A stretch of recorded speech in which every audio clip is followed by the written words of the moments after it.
കഴിഞ്ഞ ദിവസം എനിക്കൊരു കേക്കിൻ്റെ ഓർഡർ വന്നു കേട്ടോ. കേക്ക് എല്ലാ കാര്യങ്ങളെല്ലാം പറഞ്ഞു. കേക്ക് വേണമായിരുന്നല്ലോ, കേക്ക് കൊണ്ടുതരാവോ എന്ന് ചോദിച്ചു കഴിഞ്ഞപ്പോഴത്തേക്ക് ഞാൻ പറഞ്ഞു കേക്ക് കൊണ്ട് തരാൻ പറ്റത്തില്ല, ആളിവിടെ ഇല്ല, വന്നെടുക്കാവോ എന്ന് ഞാൻ ചോദിച്ചു.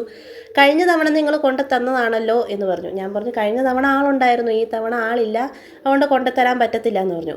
കൂടിപ്പോയ ഒരു 10 മിനിറ്റ് ദൂരമേ ഉള്ളൂ നമ്മുടെ വീട്ടിൽ നിന്ന് അവരുടെ വീട്ടിലേക്ക്, ഒത്തിരി ദൂരം തൊട്ടടുത്തല്ലെങ്കിലും കേട്ടോ. അപ്പോൾ നമ്മളിവിടെ കേക്കിൻ്റെ ഡെലിവറി എല്ലാം ചെയ്ത് കൊടുക്കുന്നതാണ്. അപ്പോൾ ചെയ്ത് കൊടുക്കാൻ പറ്റാത്ത സാഹചര്യത്തിൽ അവരോട് വന്നെടുക്കാവോ എന്ന് ചോദിക്കുമ്പോൾ അവർ വന്ന് എടുക്കുന്നതാണ്. അപ്പം കൊണ്ട് കൊടുക്കുന്നതിനും വേണമെങ്കിൽ നമ്മൾ പ്രത്യേകം ഡെലിവറി ചാർജ് ഈടാക്കുകയൊന്നുമില്ല കേട്ടോ. 300 ആണെങ്കിൽ 300, 350 ആണെങ്കിൽ 350 ആ രൂപയ്ക്ക് നമ്മൾ കേക്ക് ഡെലിവറി ചെയ്ത് കൊടുക്കുന്നതാണ് കേട്ടോ. അപ്പോൾ ഇതൊരു 1 kg റെഡ് വെൽവെറ്റ് ആണ്. പ്രത്യേകിച്ച് ഡിസൈനൊന്നും പറഞ്ഞില്ല, ഇതിൽ അധികം ഡിസൈൻ ചെയ്തോ എന്ന് മാത്രമേ പറഞ്ഞുള്ളൂ. ഞാൻ ഓർത്ത് ഒരു 6 വയസ്സുള്ള ഒരു കൊച്ചിനായിരിക്കും എന്നോർത്താണ് ഞാൻ ഇതുപോലത്തെ ഒരു പിങ്ക് കളർ കൊടുത്ത്.